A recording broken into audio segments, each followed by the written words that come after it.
Bismillahirrahmanirrahim. Assalamualaikum warahmatullahi wabarakatuh. Alhamdulillah, senang sekali bisa kembali bertemu dengan teman-teman, saudaraku semuanya yang dirahmati Allah Subhanahu wa Ta'ala di channel YouTube Mbak Nur Kesuksesan Islami.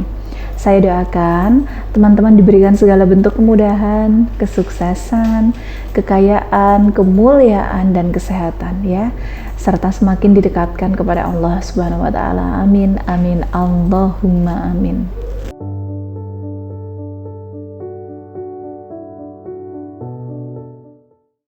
Saudaraku yang dimuliakan Allah, fenomena saat ini banyak sekali orang-orang, wanita-wanita yang memilih untuk menikah karena sudah terlanjur hamil.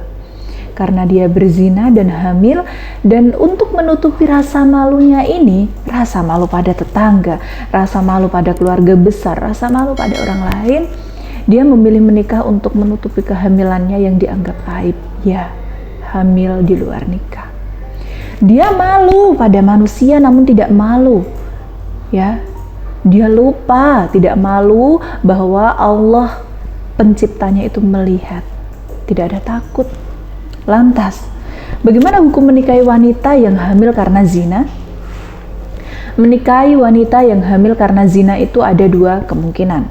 Yang pertama, wanita tersebut hamil karena berzina dengan lelaki lain. Pernikahan semacam ini batal karena para lelaki dilarang melakukan hubungan dengan wanita yang hamil dari sperma orang lain. Dari Ruwaifi bin Sabit radhiyallahu anhu, Rasulullah shallallahu alaihi wasallam bersabda, siapa yang beriman kepada Allah dan hari akhir, janganlah dia menuangkan air maninya pada tanaman orang lain. Hadis riwayat Ahmad 16.542.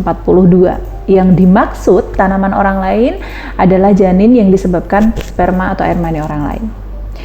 Ancaman dalam hadis ini menunjukkan larangan.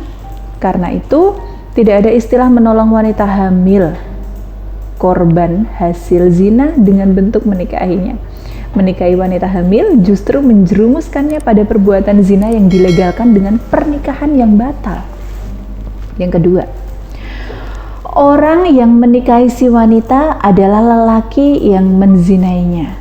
Pendapat yang paling kuat dalam case kedua ini yaitu wanita yang hamil itu tidak boleh dinikahkan dengan lelaki yang menghamilinya karena janin yang ada pada wanita ini disebabkan sperma yang haram, sehingga janin itu bukan anaknya meskipun berasal dari spermanya.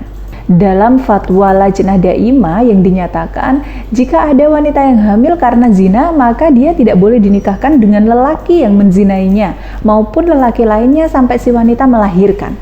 Karena rahimnya sedang ada isinya berupa janin yang tidak boleh dinasabkan kepada lelaki yang menzinainya, tidak pula kepada orang lain, tetapi dia dinasabkan ke ibunya, lelaki pezina yang tidak diberi nasab hasil zinanya.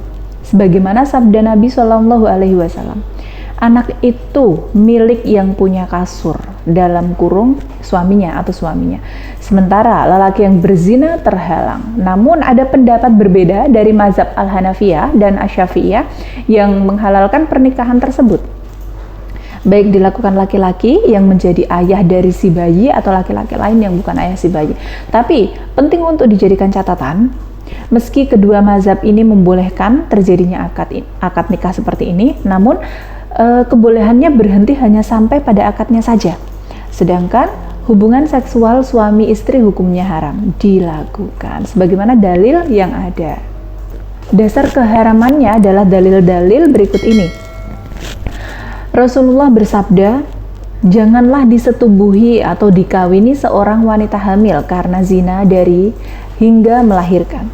Hadis riwayat Abu Dawud dari Sa'id bin Al-Musayyab bahwa seseorang telah menikah dengan seorang wanita, namun baru ketahuan wanita itu dalam keadaan hamil, maka kasus itu diangkat ke hadapan Rasulullah SAW dan beliau memisahkan antara keduanya. Hadis riwayat Sa'id bin Mansur.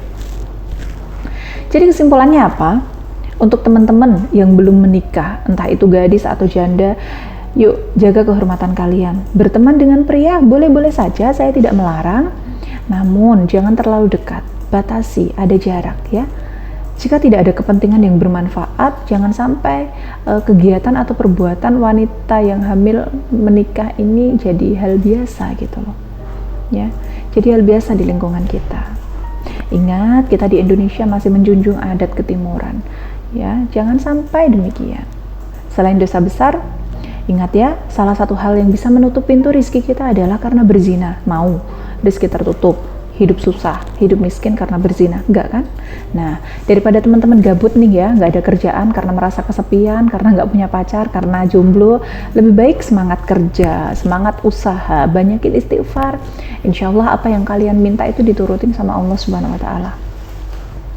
Kalau kalian suka nih sama lawan jenis atau seseorang yang ingin banget Anda nikahi, ingin banget Anda dekati, jangan buru-buru dekatin dia, tapi dekatin penciptanya dulu.